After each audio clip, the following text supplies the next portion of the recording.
In this explainer, we're cutting through the noise. We're breaking down exactly what you, as an executive, need to know to lead your company through the AI transformation, getting straight to the strategic core.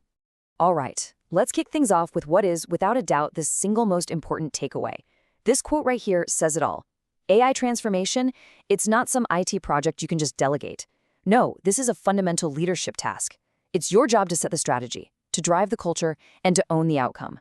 Remember that, because everything else we talk about flows from this one idea. So, here's how we're going to break it down. We've got 5 core pillars. First, we'll talk about why AI is a leadership task. Then, we'll get into the strategic levers and where you can actually use them. After that, we'll cover the crucial guardrails of governance. Then, we'll tackle the human element, culture, and competence. And finally, how to turn that strategy into real execution. All right, pillar 1, let's really dig into why AI has to be driven from the very top of the organization. And the pressure is definitely on. I mean, look at this number from PwC, 57%. That means a majority of CEOs are actually wondering if their companies are moving fast enough.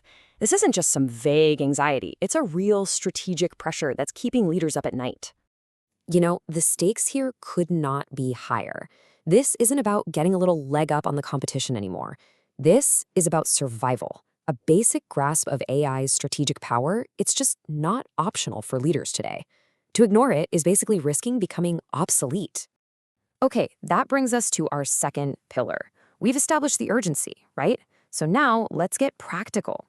Let's talk about the how, the actual strategic levers you can pull with AI to create real business value. Think of it this way. Every single AI initiative you consider should tie back to one of these 3 goals. Are you trying to boost internal efficiency? Maybe cut some costs? Or are you looking to totally reinvent the customer experience?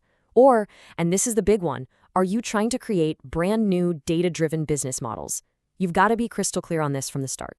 And if you're wondering where the money is, well, this chart tells the story. AI is making real revenue right now, not in some far-off future. And where is it happening?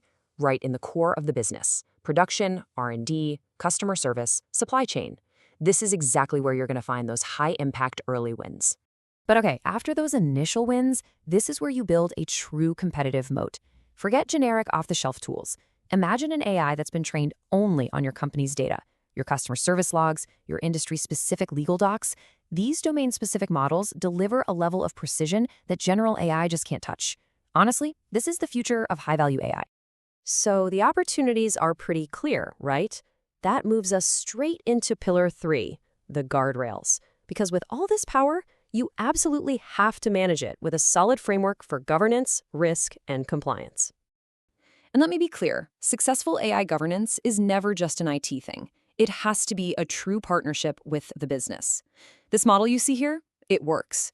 It works because you have a central council for oversight, but you also have these AI ambassadors right there in the business units, finding ideas on the front lines.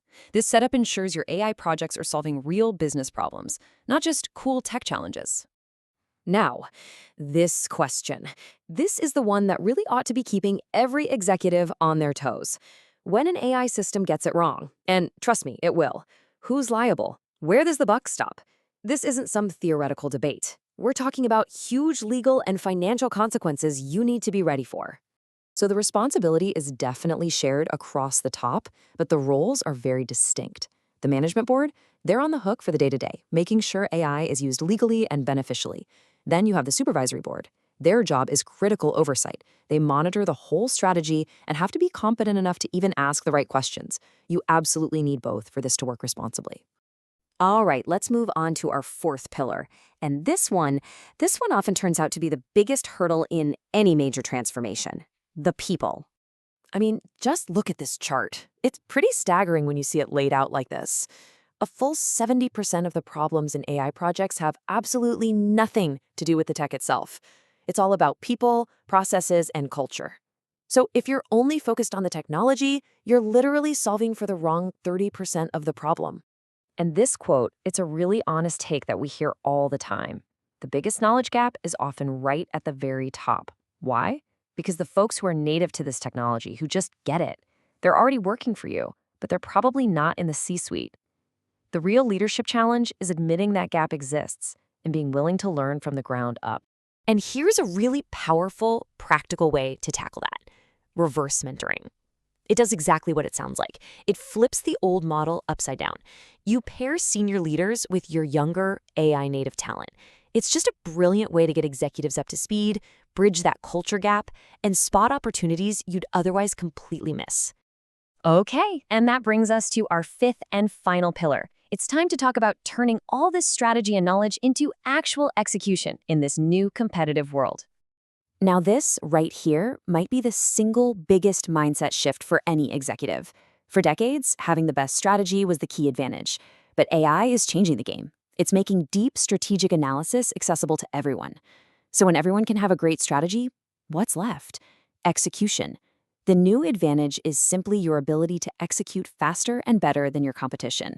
Period. So, where do you start? What are the first steps? First, forget about hunting for some single mythical killer app. That's a distraction. Instead, start with what's called Brighton Sport. Think of it as building broad-based fitness. Upskill the entire organization. Second, pick one scalable use case for the year and just nail it. Show clear value and build momentum. And finally, as a leader, you have to master a new skill: learning to ask better questions. In the age of AI, the quality of your prompt is everything. It's what will determine the quality of your results, and ultimately, it's what will define your success.